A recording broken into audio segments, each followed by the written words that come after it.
Hello and welcome to this webinar. I'm Francis Seeley from GlobalNet 21 and this is one of the regular webinars that we do. And today in this webinar we're going to look at the problem of drugs and how we tackle what is increasingly being called the drug wars. Now we have a problem with addiction worldwide and we have that problem in this country as well. The number of people using drugs has been going up rapidly over the last few years. On top of that, there are people who are taking advantage of that. Drug dealers, drug pushers, people who form gangs, and they've often used children, for example, to go in small towns to go across what is called county lines in order to increase their profits and their revenues. Now, there are many people who believe that because of this, our drug policies are not working, and the war on drugs that we have operating in this country needs to drastically change. So in this webinar, we're going to talk to Neil Woods. Now, Neil Woods was a policeman, a cop, and in the webinar, he'll tell you what sort of cop he was. But through the work he did, he came to the conclusion that we had to take a different approach to tackling the drug war. So in this webinar, we're going to look at that different approach. We're going to look at what we need to do to be successful in tackling what is a problem for many, many people. So let's go into the webinar now. And the first thing we asked Neil is for him to tell us a bit about himself and his career in the police. I'm a former police officer. I was in the police for 23 years, and over 14 of those years, I used to work undercover, specifically on drugs investigations. So I used to catch drug dealers for a living, essentially. It took a while for the penny to drop, but eventually I realized that the work I was doing was not only futile, but was actually contributing to the harms of society that drug prohibition has caused. So I left the police to campaign. And in 2014, I discovered a wonderful organisation, the Law Enforcement Action Partnership. It was called Law Enforcement Against Prohibition then, but we changed to a much better name, I think. And basically, we're a growing international organisation of police and other law enforcement figures who campaign for evidence-based drug policy. Okay, well, let's go through that sort of step by step because there's a lot in what you've just said already. But just give us some sort of insight of, what you did as an undercover cop. Did you act as a drug addict yourself in order to bring people towards you to give you information? Yeah, that's right. I mean, there's different types of undercover work. Mine was called level 2, so it was from the ground level upwards. So yes, I would mingle with the most vulnerable of society. I quickly found early in my days working undercover that the most useful people to me as an undercover cop were the most vulnerable people. For two reasons, really. Vulnerable people are easier to manipulate. And second, the most vulnerable people who have the biggest amount of drug use know the most people and they have the best connections. So yes, I would pretend to be a problematic heroin user and use those networks to get introduced to street gangsters. And then I would, over time, get myself introductions further up the ladder by increasing amounts and get evidence of conspiracy against gangs that would sort of be in control of sections of inner cities and sometimes the whole of an inner city. Wasn't that dangerous, not just for you, but for the addicts who were vulnerable and gave you the information? And didn't the gangs think, aha, they're getting information somewhere and often get the wrong people? Yeah, well, yes. I mean, it was dangerous. I thought I was going to die on multiple occasions. Over the years, I've been threatened with a samurai sword. Someone tried to run me over with a car when they found my camera. I've been strip searched at gunpoint, various things. So yeah, it was dangerous, perhaps because I was pushing hard to get further into the organisations. But yeah, you correctly point out that it was also dangerous for the people that I was meeting, because at the end of an operation, everybody is going to realise who was the muppet that introduced the undercover cop to the gangsters. And so yes, it was a risk, and that risk got more pronounced as the more I did the work, because the first time I bought heroin and crack, the gangsters had no idea that the tactic was there. The first time I did it, it was actually quite easy. The guy said, "You take care now, don't get yourself arrested," which I thought was a quite pleasant warning, really. But times changed because they saw this threat. So I observed over time that the threats to the vulnerable people I was meeting, was increasing. But at the time, I justified that to myself. I became aware that they were becoming increasingly at risk as a result of my actions, but I justified it because I could see the violence in the society caused by the gangsters. So I saw it as the end justifying the means. And that's how the whole system works, really, that it increases the risk or causes harm to the vulnerable individuals, but that's worth it because we're filling the jails up with gangsters at the end of the operation. And of course, you always have that reward. You always have that celebration at the end. Like in Northampton, I caught 6 of the notorious Burger Bar boys, murderers, rapists, really vicious people. They all got 10 years in prison. So it's easy to put a balm on the concerns for vulnerable people because the results come in, you see. So, in a way, you judged your success on the number of arrests that you made, and that satisfied you for a while, did it? Yes, it did. And it wasn't just the arrests, the numbers of arrests, it was the people that we were catching at the end of a 6 or 7 month operation. So, yeah, it was enough. Because it's hard to argue, isn't it, when you see the headline figures and seize all these drugs and catch these people? It's really hard to see past that, and I didn't see past it for a long time.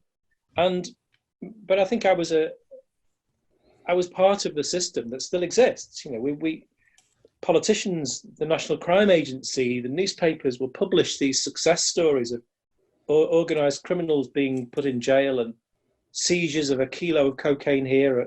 I once arranged to buy a kilo of cocaine, and suddenly these large numbers involved suddenly are indicative of success, and that's the culture that we have. We celebrate those numbers, we celebrate that police activity.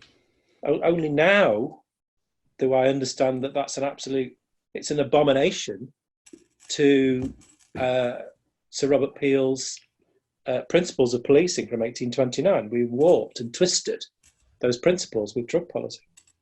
But you mentioned the danger to the addicts. I seem to have read somewhere that very often if a gang leader, suspected an addict as being an informer, then they would use violence, and they would very often force that addict to take an overdose in order to pretend it was a suicide. I mean, did you come across that sort of thing happening? I did. There's 2 things to unpack there, though. One is the use that there's 2 major tactics to fight organised crime that the police use. There's the tactic of me, the undercover police officer, which, according to law, can only be used where conventional policing is ineffective or not possible. So undercover policing is the nuclear option. But the most important tactic used is the use of informants, covert human intelligence sources. An informant, snout, whatever you want to call them. And they are recruited constantly. The most useful and regular way of recruiting an informant is where someone is caught with a load of a drug. So someone is caught with enough heroin, they're looking at 5 years in prison, and they're sat in the police cell and they're thinking, I can't face 5 years. I need to reduce my sentence. And that person knows that a detective or a pair of detectives called source handlers are going to come into his cell door and offer him a deal. So he knows this, and he knows he needs to provide some information. So he's thinking, who am I least scared of?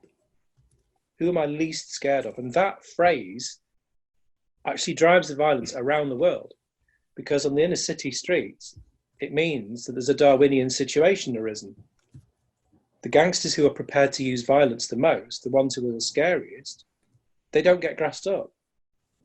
The people who are less intimidating get grassed up. And this is driving the violence everywhere, everywhere, the United States, Mexico, Europe.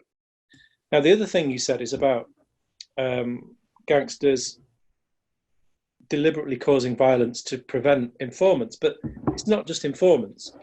I eventually realised that organised crime groups were using violence to prevent people introducing undercover cops. So in Brighton, it was the last operation of this kind I did. I can't say with any certainty that problematic drug users were being casually murdered, because that would take a full investigation to say so. But what I can say is that I came across many street people who were absolutely convinced that the gangs, heroin dealing gangs there, were casually killing people to keep people in line and causing them by overdoses, like you said.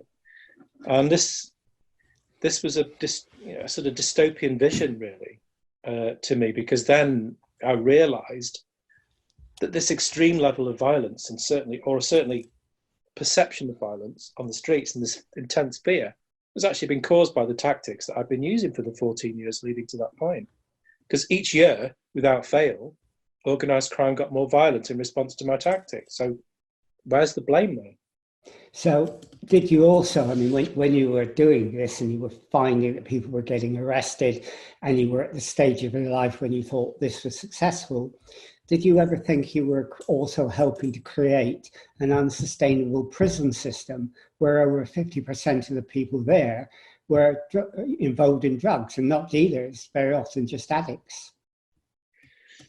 Yeah, absolutely. I mean, I didn't understand that at the time.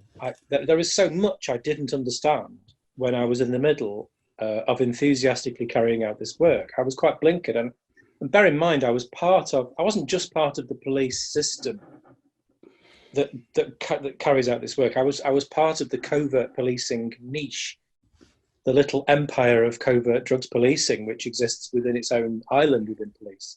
It becomes very obsessed with the expertise and its own success. So I was from that world and I didn't understand at all. But now, of course, I realise that 99% of the people who get arrested and brought into the system by covert policing, that they are people who need help. They are not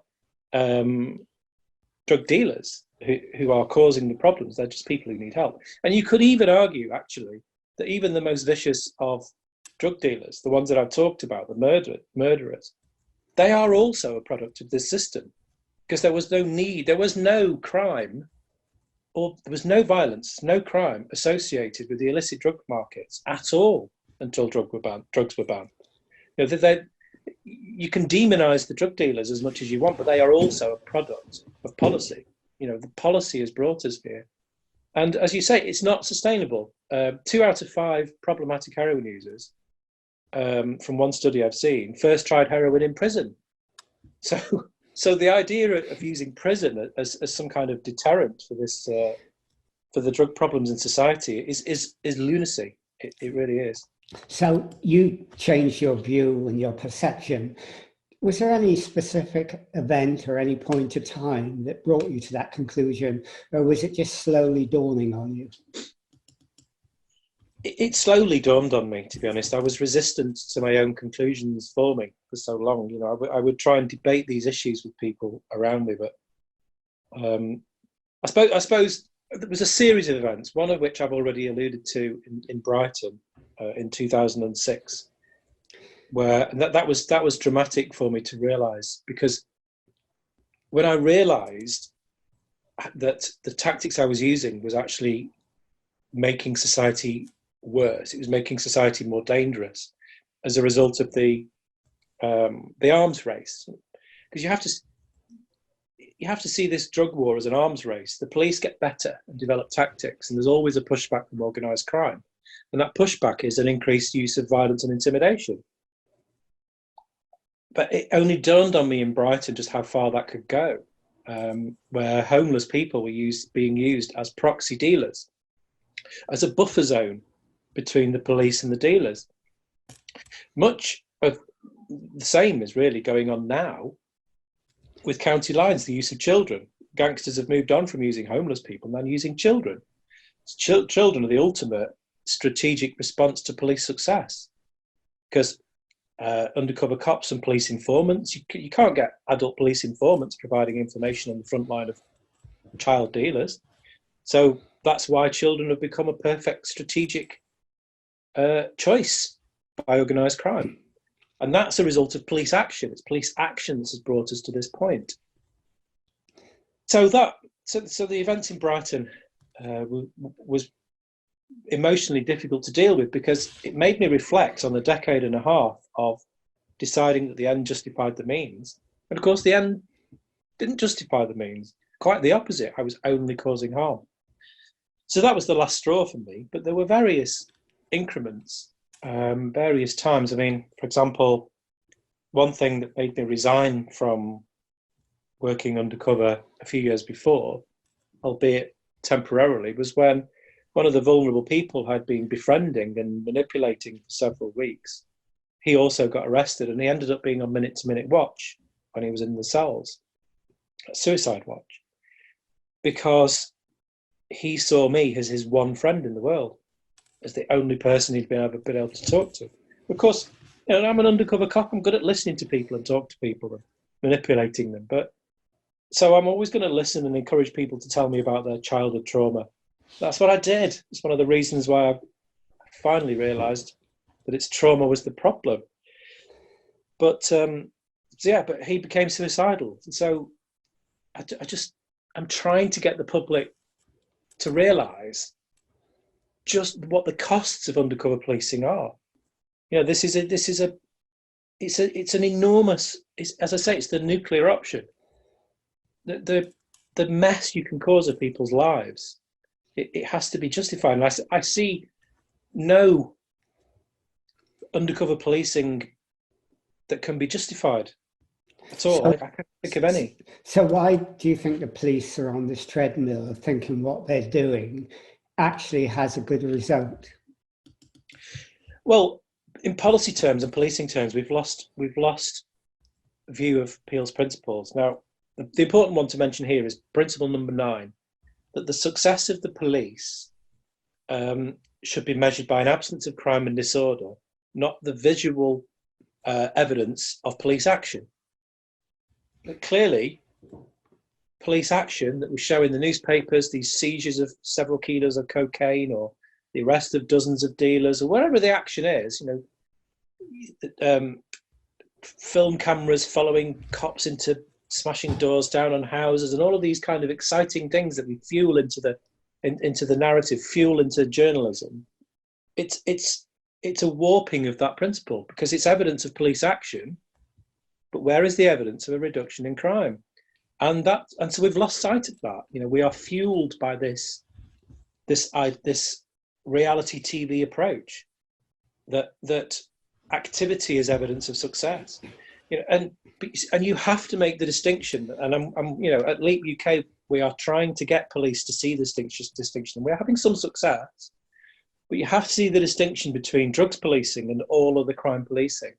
Because if you catch a house burglar in any average town, house burglaries will go down, because there are a limited number of people willing to commit that crime and have the skills to do it. If you arrest a drug dealer, you create an opportunity for 2 more. And that opportunity is often fought over, so crime goes up. And we have to emphasise that clear difference between normal policing and drugs policing. And because drugs policing is eroding, it's damaging our police. It's damaging the relationship between police and community. It's damaging our society. It's creating more violence. Well, but people don't see it.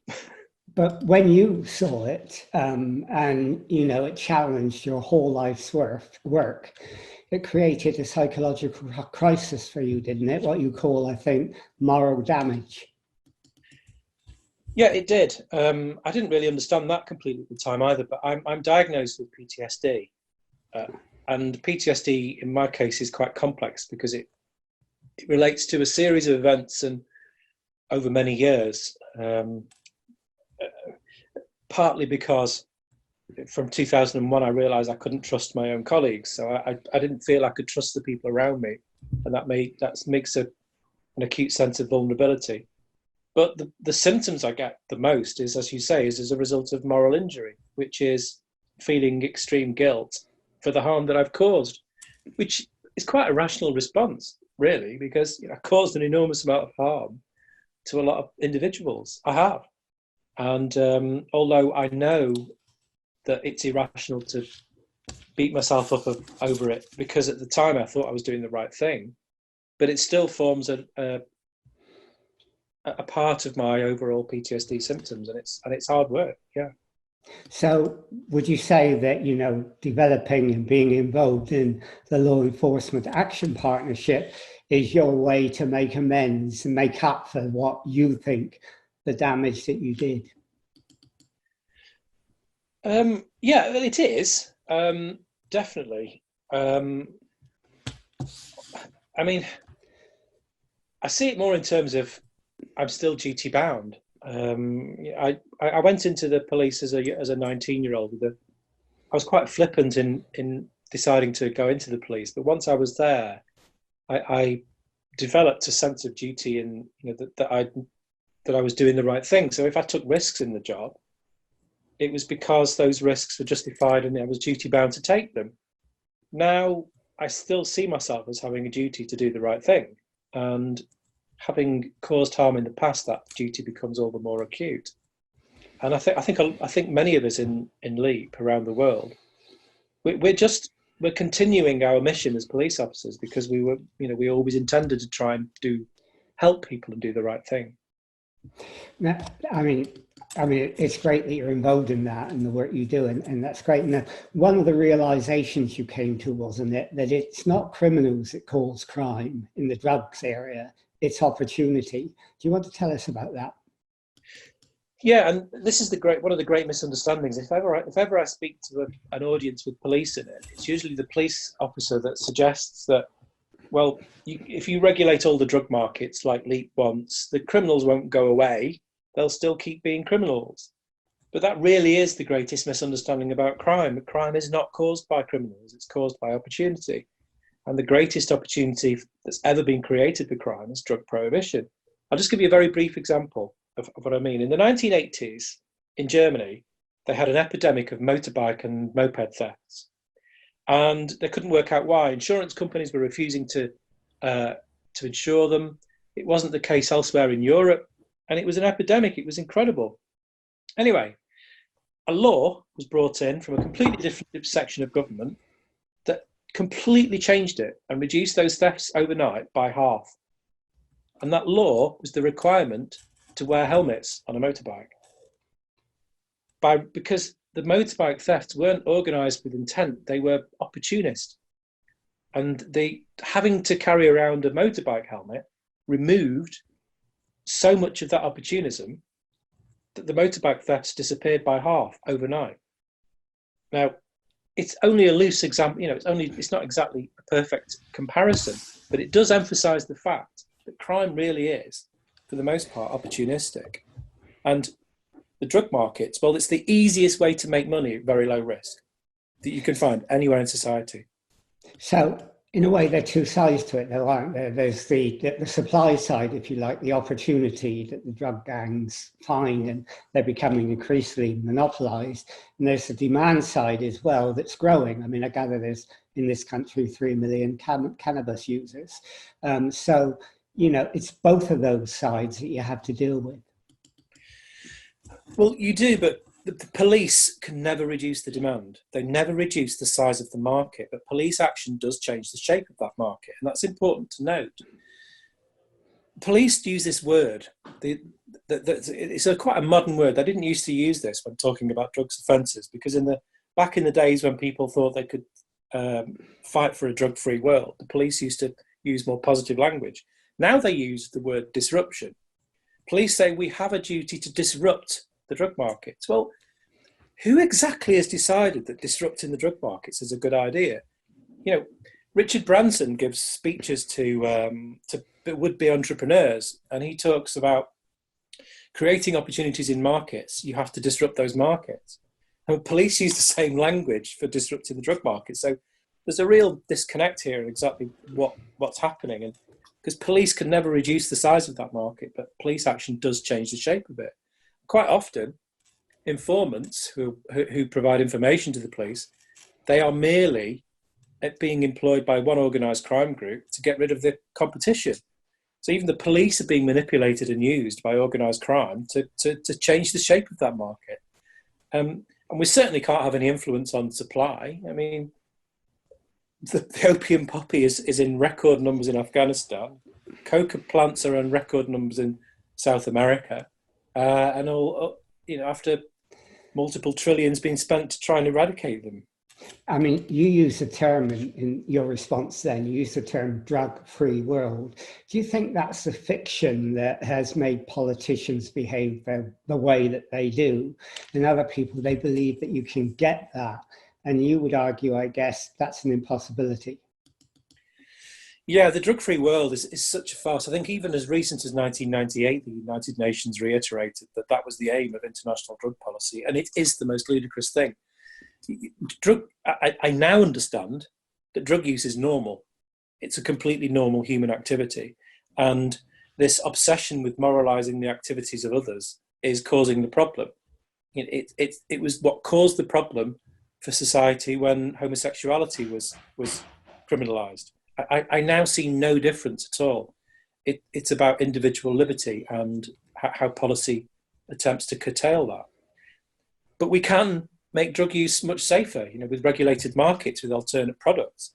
When methadone 4-MMC was readily available in 2009, it's the only year cocaine deaths went down because people switched drugs to a safer product. If we had regulatory control, we could do all sorts of public health approaches and harm reduction. So yeah, it is ludicrous, the idea of a drug-free world, and it is pursuing that aim which has caused the problems that is perceived by those wishing to achieve it. So, that's a fiction, you think, but, given the fact that people do use drugs and you've got people organized as gangs to supply it, how would you go about solving the problem? What's your solution? Well, coming from a policing perspective, we have to have full regulation of all the markets, drug markets, all of them. Most campaigners call for decriminalisation. Of course, that's a great idea. We should not be persecuting for using drugs, people for using drugs.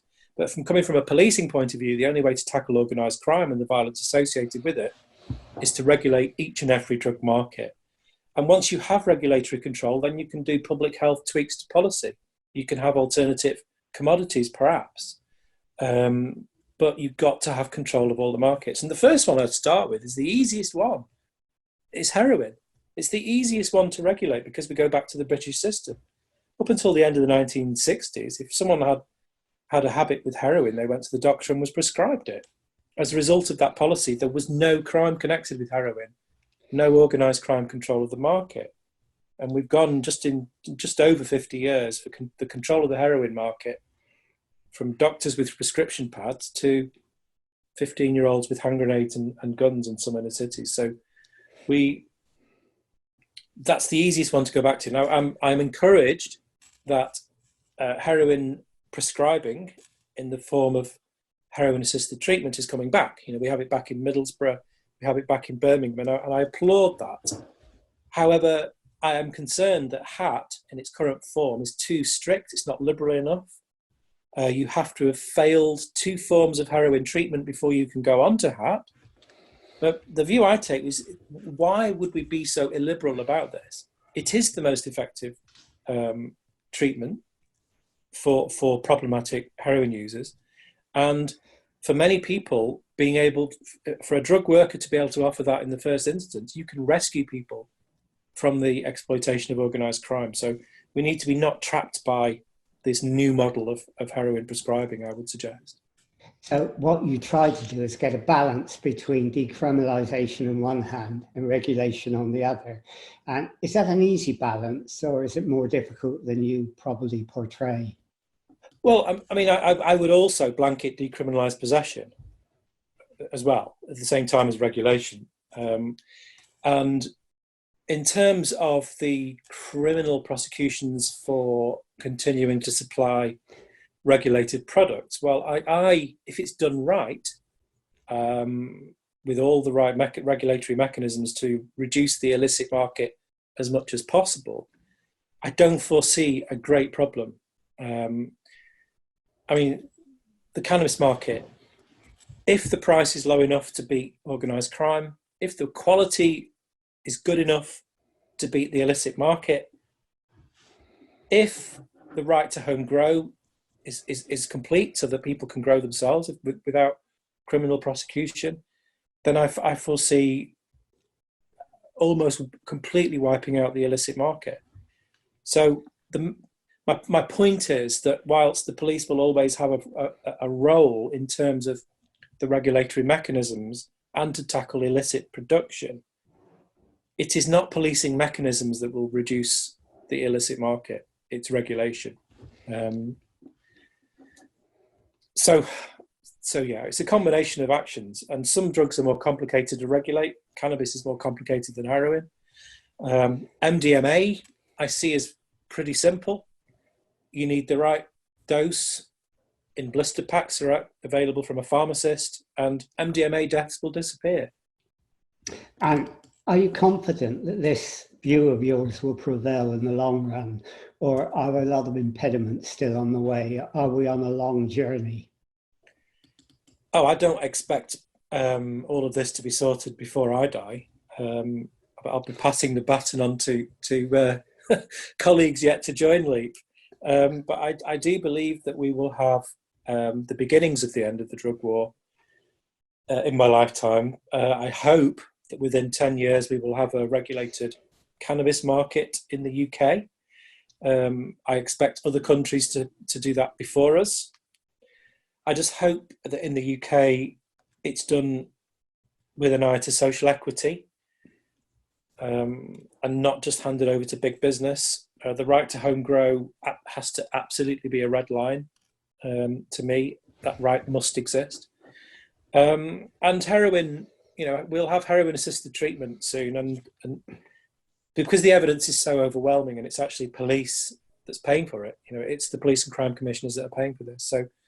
So the evidence for that will be overwhelming, and even the most resistant police and crime commissioners will have to see that. But then the fight will to make it more liberal, and to rescue those people who need rescuing. So, have you sort of committed the rest of your life to campaign for this particular end, the regulation and the decriminalisation? Is this your life's mission now? I'll be doing this till my last breath, yes. Okay. And if anybody wanted to find out more about what you're doing or contact you, what do they do? Well, on social media, Leap UK is on Facebook. We're on Twitter and Instagram. On Twitter, it's @UKLeap. I'm also on Twitter. I am @Woodsy0. I got my Twitter handle before I was going to realise I was going to be a public figure, so it's a really daft one, but you'll probably find me on there. In the USA, it's on Twitter, it's @Police4Reform, and obviously the LEAP website is up and running in the USA. It was quite a big organisation there. We're going to launch LEAP Europe shortly, which will be based in Paris, so you can follow us at LEAP Europe on Twitter. If you're interested in my undercover events, then my book is, first book is Good Cop, Bad War. And then there's a history of British drug policy, which is Drug Wars, which I did with J.S. Raffaele. So, he's a good one to follow on Twitter as well. Okay.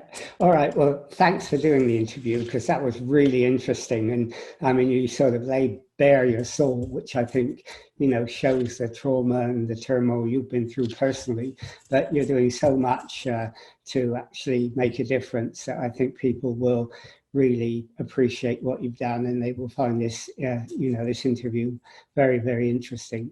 So, Neil, thanks for doing this with us. I mean, it's been great having you here. And, we'll end this webinar interview now.